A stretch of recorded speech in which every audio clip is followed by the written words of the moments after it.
சிலவற்றை நாம் ஒழிக்கத்தான் வேண்டும், எதிர்க்க முடியாது. கொசு, டெங்கு காய்ச்சல், மலேரியா, கொரோனா இதையெல்லாம் நம்ம எதிர்க்க கூடாது, ஒழித்து கட்ட வேண்டும். அப்படிதான் இந்த சனாதனம்.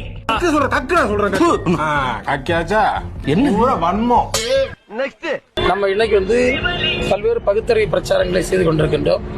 ஒரு பகுத்தறிவின் அடிப்படையில் ஒரு சமூகத்தை கட்டமைக்க நாம் முயற்சிக்கின்றோம். இது பார்த்தீங்கன்னா இந்த கோயில் திருவிழாவில் அதிக அளவான கூட்டம் போய் மருந்து தருவது, விளையாட்டை பார்க்க போகிறது, இது உண்மையிலேயே நாகரிகமான சமூகத்திற்கு ஒரு நல்ல அடையாளமாக இதை என்னால் பார்க்க முடியல. சின்னசாமி நெரிசலுக்கும் இந்து மதத்துக்கும் என்ன சம்பந்தம்? பஞ்சு நல்லா இருக்கான்னு மட்டும் பார்க்கணும், அதுக்குள்ள ஆராய்ச்சி பண்ணக்கூடாது.